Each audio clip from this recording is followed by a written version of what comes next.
Hi, today we're going to look at social stratification in America, and today we're going to concentrate on social class. Social class is a ranking system which is used in the United States to define the differences between groups of people by their social class. And today we're going to really understand and dive into what social class means.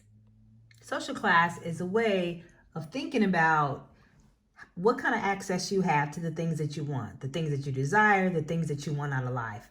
And class, on the other hand, is a system of stratification which organizes individuals according to what their occupation is, what their income is, what their skills are, and what kind of opportunities they have.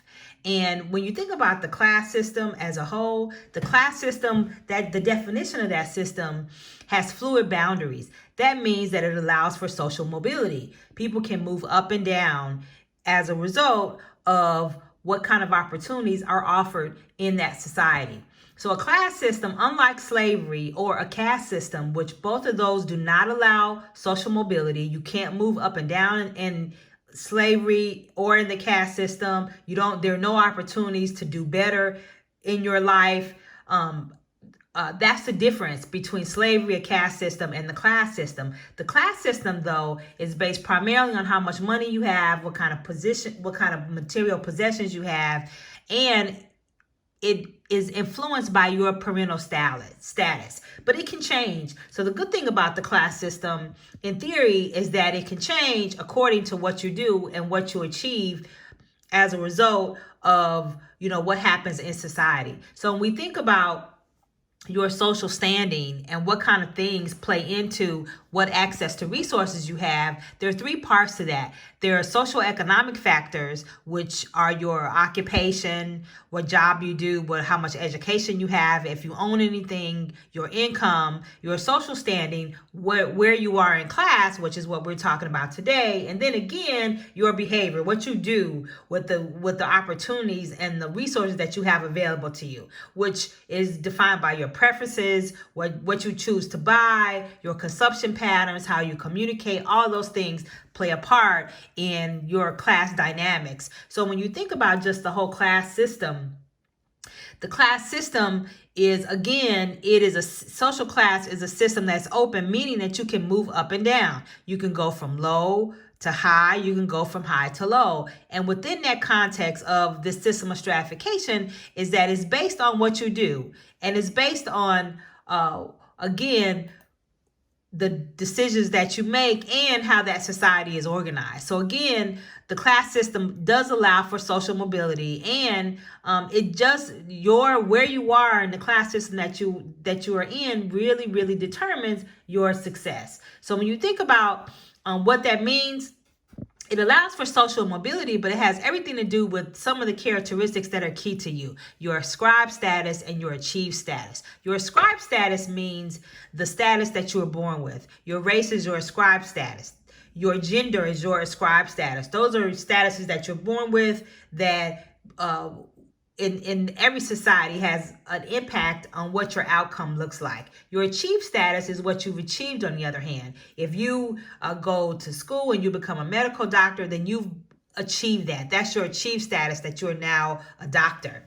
And what that means in terms of why the class system is why you can move up and down is that there's horizontal mobility, meaning that within your lifetime, you can stay in the same position that you're in, or there's vertical mobility. You can move up and down. You can move up from middle class to high class, or low class to middle class. And then there's also different types of mobility. There's intragenerational mobility and there's intergenerational mobility.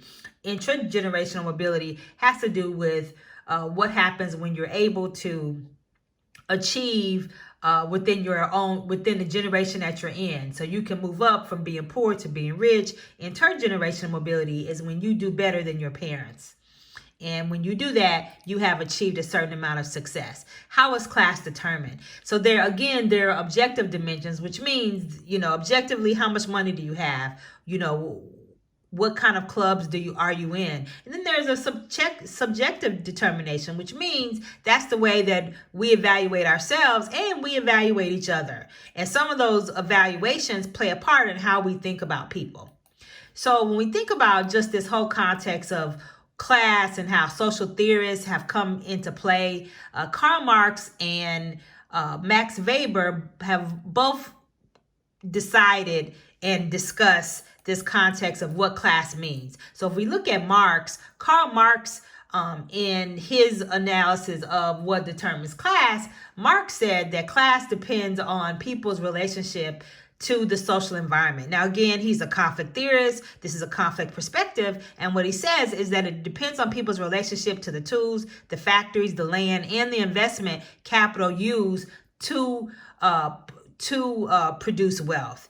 And again, this whole analysis is an economic analysis. And so Karl Marx is really saying that how much money you have in a society determines what class you're in, right? And there are two classes of people. There are people who have money, who own the means of production, and everybody else just works for the means of production. And basically what his context and what Marx is suggesting is that the upper class actually rule everything. They're the ones that actually make most of the decisions and have most of the wealth and resources. And so his conversation and his idea about class is it has everything to do with how society is organized along measures of power.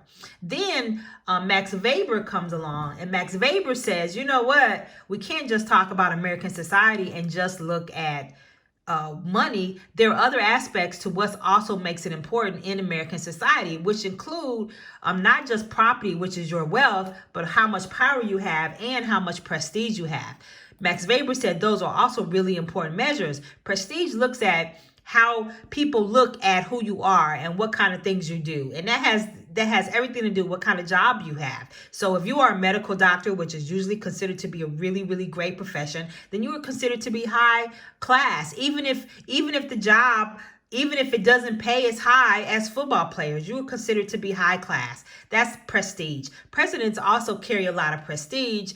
Those who are in governmental service carry a lot of prestige. Those powers carry a lot of prestige, and you are associated with the higher social class, even if the income doesn't necessarily correlate with that. Power is also part of that, which is also what C. Wright Mills said. He said that, again, how much power you have in society, especially in American society, is also important and is also a way of thinking about social class. High-ranking politicians, corporate leaders, and military leaders are all part of this power elite, which are also powerful. So when you, again, Max Weber is saying you can't just look at money, you have to look at prestige as power and power as being determinants of social class. So when you think about this whole structural ranking system, there's the top, which is the upper class, the bottom is the lower class, those in the middle are upper middle class, and working class. Again, is how this whole class system is structured. And so when we think about just this whole context of what it looks like,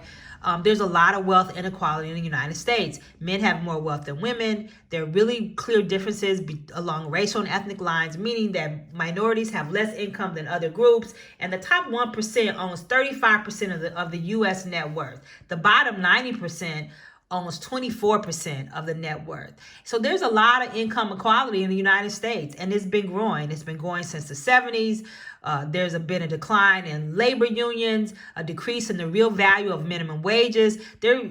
Top corporate executives get paid more money. Automation and government policies have all really, really served to increase income inequality. And what happens is that means that there's a huge difference between those who have resources and those who don't. And people who are rich have different outcomes. We talked about the poor earlier, but the rich have different outcomes. They live longer, they have better lives, they can afford, and they have access to medical care, education, they have things that they want, and they can influence public officials to promote or really defend their own interests, and they shape government policies. And so that's part of this context of thinking about life chances and what you have access to, that it really, really looks different where you start off in this world. So when you think about the rich, it is really a conversation understanding wealth. You know, wealth is a context which is different than income. Income is how much you make.